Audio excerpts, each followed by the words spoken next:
হাসিনার নাম মুখে নিলে অজু করতে হবে। হাসিনা এই নাম নিলে অজু করতে হবে, হাসিনা নিয়ে যাবে না, অজু ভেঙে যাবে। হাসিনা এখন পর্দা করে সামনে আসে না। কেউ গেছে, কেউ পর্দা করে, আমি এসব জানি না, বাট যে কোনো একটা হবে। এখানে শিল্পী আসিফ আকবর বলার চেষ্টা করলেন যে হাসিনার নাম নিলেও অজু করতে হবে। তিনি এমন একটি পর্যায়ে চলে গিয়েছে। আর হাসিনা তো বর্তমানে পর্দা করে, তাই জনসম্মুখে চেহারা দেখায় না। চেহারার আড়াল থেকে অডিও মেসেজ বা অডিও বার্তা দেয় আওয়ামী লীগের নেতাকর্মীদেরকে। চেহারা দেখালে হয়তো বা ক্ষতি হয়ে যাবে, কারণ পর্দার আড়ালে রয়েছে মোদি, এখন তাকে পর্দা করাচ্ছে। জনাব আসিফ আকবরের এই সকল কথাগুলো শোনার পর আপনাদের কাছে কি মনে হচ্ছে আপনি একটু কমেন্ট করে জানান। তার আগে আরো একটি কথা, শেখ হাসিনা বারবার আশ্বাস দিচ্ছে এই ডিসেম্বর মাসেই তিনি ফিরে আসবে, এতে করে যদি তার গ্রেপ্তার হয় তারপরও তিনি আসবেনই তার সেই নেতাকর্মীর জন্য। দাবি করছে এই দেশের জনগণ শেখ হাসিনাকে চাচ্ছে। মাত্র 2 থেকে 2.5 বছর হয়েছে শেখ হাসিনার পতন হয়েছে, এরই মধ্যে মানুষ নাকি চায় শেখ হাসিনা ফিরে আসুক। 17টি বছর মানুষ যখন সহ্য করতে করতে এক পর্যায়ে দেয়ালে পিঠ থেকে সেই দেয়াল ভেঙে গিয়েছে,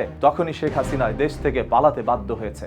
সে যদি সব ভালো কাজই করত তাহলে তার পালাতে হতো না। সেদিন এদেশের লক্ষ কোটি জনতা একত্রে রাস্তায় নেমেছে শেখ হাসিনার পতনের জন্য।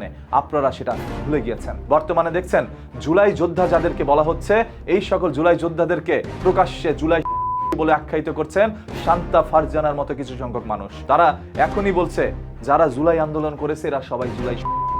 আবু সাহিদ পুলিশের মুগ্ধ পুলিশের, তারা জামাত শিবির এনসিপির, বিএনপির চক্রান্তে এদের গিয়েছে। এই ধরনের দাবিগুলো ইতিমধ্যেই তারা করছে। তাহলে শেখ হাসিনা যদি এদেশে ফিরে আসে তখন তারা কি দাবি করবে?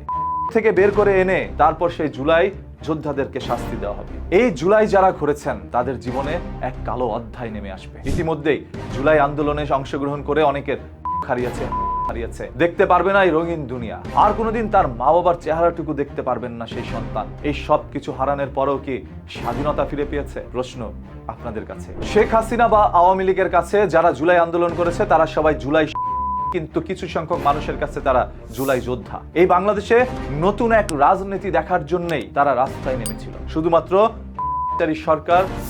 সরকার শেখ হাসিনার পদত্যাগের জন্য।